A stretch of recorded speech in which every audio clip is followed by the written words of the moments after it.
Government college के आज के यूथ फेस्टिवल में जो मुझे डॉक्टर साहब ने जानकारी दी, 10 कॉलेजेस का ये यूथ फेस्टिवल है। इस कार्यक्रम में बहुत ही सम्मानित सत्यवान मलिक जी, डॉक्टर शमशेर सिंह जी आयोजक, मुनीस प्रोफेसर ज्योति शौरान, डॉक्टर संदीप, निदेशक तो डॉक्टर विजय,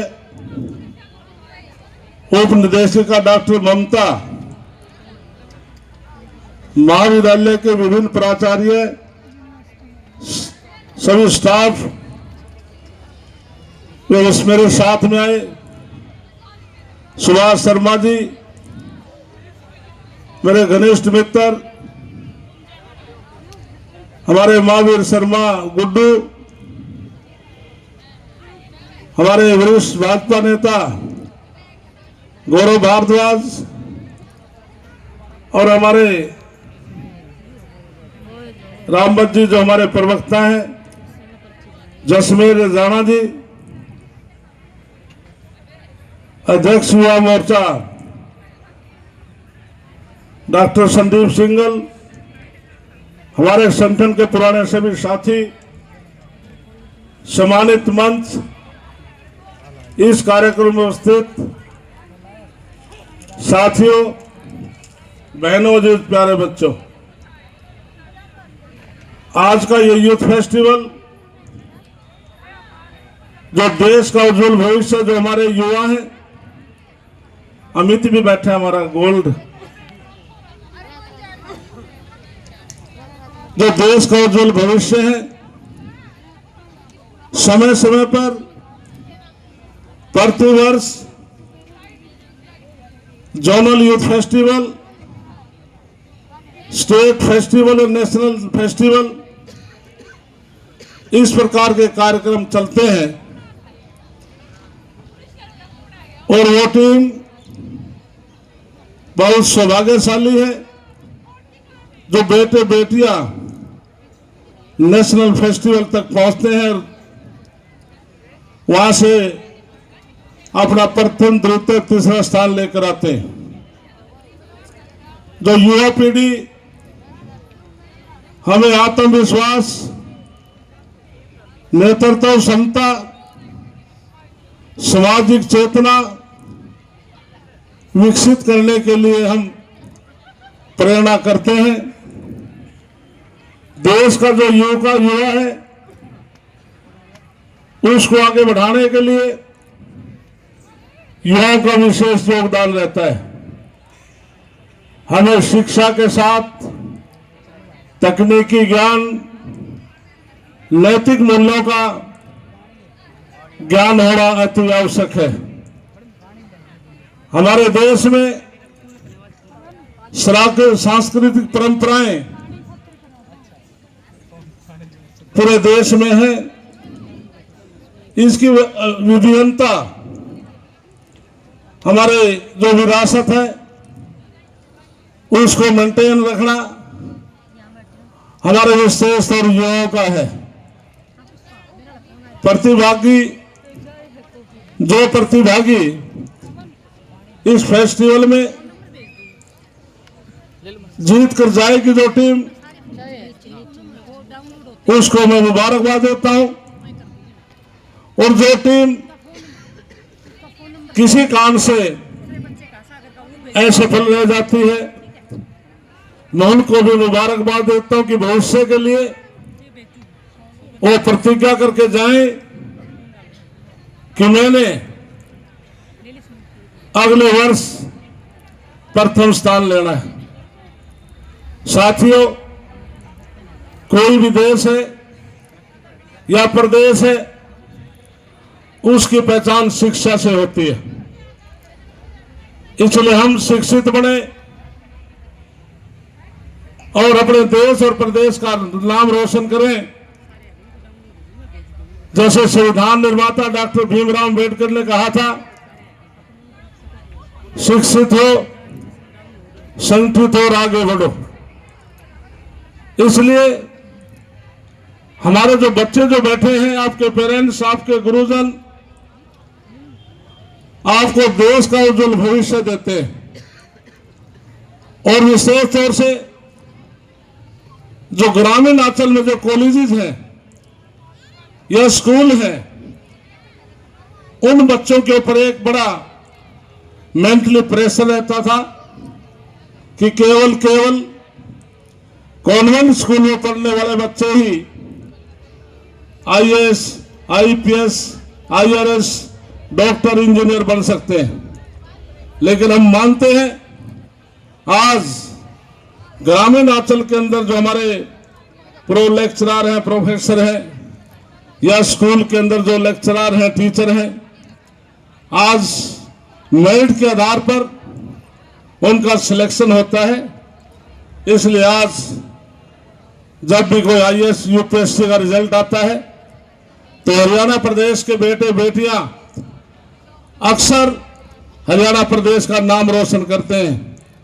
और मैं जीन जिला कह सकता हूं कि जब भी कोई रिजल्ट आता है जिला जींद का कोई ना बेटा बेटी अवश्य यूपीएससी के रिजल्ट में आईएएस, आईपीएस जरूर बनते हैं, आईआरएस बनते हैं। तो सभी बच्चों से, बेटे बेटियों से मैं एक अपील करूंगा, आप अपने जीवन का लक्ष्य रखें। जो बच्चा अपना लक्ष्य रखेगा निश्चित तौर से उसको कामयाबी मिलेगी। लक्ष्य को पार करना कठिन बात नहीं है। लक्ष्य की जब आप और बढ़ेंगे, लक्ष्य आपके की ओर चलेगा। तो इसलिए आज की नायब सैनी की सरकार या अतीत में माननीय मनोहर लाल जी की सरकार, हमने खेल नीति बनाई और विशेष तौर से हमने जो बेटियां हैं उनको कैसे शिक्षित किया जा सके, उनको किसी प्रकार की कठिनाई ना आए, हमने पॉलिसी बनाई। और ये पैकेज कोई भी बेटी विशेष तौर से रूरल एरिया से 20 किलोमीटर से ज्यादा रेडियस पर चलकर नहीं जाएगी। हर 20 किलोमीटर के अंदर गवर्नमेंट कॉलेज होगा या प्राइवेट कॉलेज होगा, ऐसा हमने प्रावधान किया था। और जब मैं ट्रांसपोर्ट मिनिस्टर था 2014 में, मैंने पूरे हरियाणा प्रदेश के अंदर विशेष तौर से रूरल से लेकर कॉलेजेस तक हमने परिवहन विभाग की बसें चलाई थी। और आज भी लगभग काफी रूटों पर चल रही हैं कि गांव से कॉलेज तक हमारी बेटियां सुरक्षित आए, सुरक्षित अपने स्थान पर वापसी जाएं। हमने ऐसा प्रावधान किया था। तो भविष्य के अंदर भी हम अपनी बेटियों के लिए किसी प्रकार की वो दिक्कत ना आए, इसके लिए सरकार का नैतिक फर्ज बनता है। तो इसलिए मैं आज के जो हमारे प्रिंसिपल, जो पूरी टीम, आप सबको मुबारकबाद देता हूं। और इस जोनल जो फेस्टिवल, उसकी कामयाबी के लिए आप सबको मुबारकबाद देता हूं। और बच्चों से विशेष तौर से मैं अपील भी करूंगा, शिक्षा के साथ साथ खेल भी बहुत जरूरी है। इसलिए जब मैं राज्यसभा में था तो प्रधानमंत्री हर मंगलवार को हमारे लोकसभा राज्यसभा की हमारे सदस्यों की ज्वाइंट मीटिंग लेते थे। जब G20 चल रहा था देश के अंदर, जिसकी प्रधानता प्रधानमंत्री नरेंद्र मोदी जी कर रहे थे, उन्होंने विशेष तौर से सभी एमपीज को कहा कि आप अपने अपने संसदीय क्षेत्र में खेलों का आयोजन करें। और उन्होंने एक बात कही, हरियाणा प्रदेश का जब नाम आया कि हिंदुस्तान का हर व्यक्ति आज पहले क्रिकेट के साथ जुड़ा हुआ था, लेकिन आज देश का हर व्यक्ति आज कबड्डी के साथ भी, जो प्रो कबड्डी चलती है, उसके साथ जुड़ा हुआ है। और प्रधानमंत्री ने कहा कि मैं कह सकता हूं कि पूरे देश में हरियाणा प्रदेश कबड्डी में अव्वल है। और मैं भी अपने आप को सौभाग्यशाली साथियों समझता हूं कि आज हरियाणा प्रदेश men kabaddi federation, amateur kabaddi federation का मैं 2018 से अध्यक्ष हूँ और ऑल इंडिया का मैं वाइस प्रेसिडेंट हूँ। अब एशियाड में जब हिंदुस्तान गोल्ड मेडल लेकर आया तो 50% लड़कियां लड़के हरियाणा प्रदेश के थे। तो इसलिए मैं बेटियों से विशेष तौर से अनुरोध करूंगा, हमने जो एशियाड में जो बच्चे गोल्ड मेडल लेकर आए थे, हमने 3-3 करोड़ रुपया उनको नगद दिया और सरकारी जॉब देने का सरकार का वायदा है। ओलंपिक में जो गोल्ड मेडल लेकर आएगा हम 6 करोड़ नगद इनाम राशि देते हैं, क्लास 1 की नौकरी देते हैं। दूसरा स्थान को हम 4 करोड़ और तीसरा स्थान लेने वाले को हम 2.5 करोड़ देते हैं, उनको जॉब देते हैं। और नीरज चोपड़ा हम सौभाग्यशाली हैं, मेरे विधानसभा और मेरे गांव का ही बच्चा है जो हिंदुस्तान का नाम रोशन किया था। और दूसरा ओलंपिक गोल्ड में मेडल लेने वाला भी मंजीत जो हमारे 12 लाखों का बच्चा है वो भी गोल्ड लेकर आया है, वो भी मेरे विधानसभा का है। तो इसलिए हम बहुत सौभाग्यशाली हैं। ओलंपिक में दो गोल्ड आए हैं, दोनों के दोनों गोल्ड मेरे विधानसभा के हमारे युवा बच्चे लेकर आए हैं। तो बेटियों से विशेष तौर से और बच्चों से अपील करूंगा, आप जिस भी गेम में इंटरेस्ट रखते हैं आप ओलंपिक तक का अपना टारगेट रखें, जिससे कि आप देश के लिए गोल्ड लेकर आए। तो मैं दोबारा फिर आपका धन्यवाद करता हूं और मैं अपने डिस्क्रिप्शन कोटे से लाइब्रेरी के लिए मैं 11 लाख की घोषणा करता हूं, जिससे कि हमारे बेटे बेटियां पढ़ सके। और मेरे पास panchayat development, mining, zoology department है।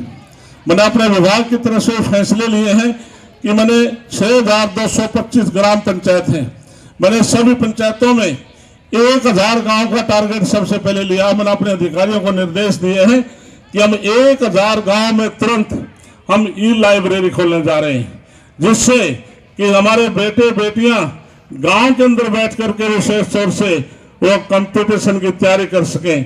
और 1000 गांव में जैसे हमारी बेटियां आज मंच के ऊपर कल्चरल प्रोग्राम दिखा रही हैं, 1000 गांव में मैंने फैसला किया है 6225 के 25 गांव में मैं करने जा रहा हूं कि हम महिला सांस्कृतिक केंद्र खोलने जा रहे हैं, जो हर गांव में महिलाएं किसी स्थान पर बैठ करके भजन कीर्तन कर सके, आपस में गाना बजाना कर सके, मनोरंजन कर सके। ऐसी योजना सरकार की तरफ से, मेरे विभाग की तरफ से हमने तैयारी की है। तो इसलिए मैं, क्योंकि 4 बजे मेरी अभी करनाल मीटिंग में है, मन तो था मैं घंटा बैठूं, लेकिन समय का अभाव की वजह से मैं आपसे क्षमा चाहता हूं। और फिर कभी प्रिंसिपल समय मिला फिर आपके बीच में आऊंगा। भारत माता की जय। धन्यवाद श्रीमान जी।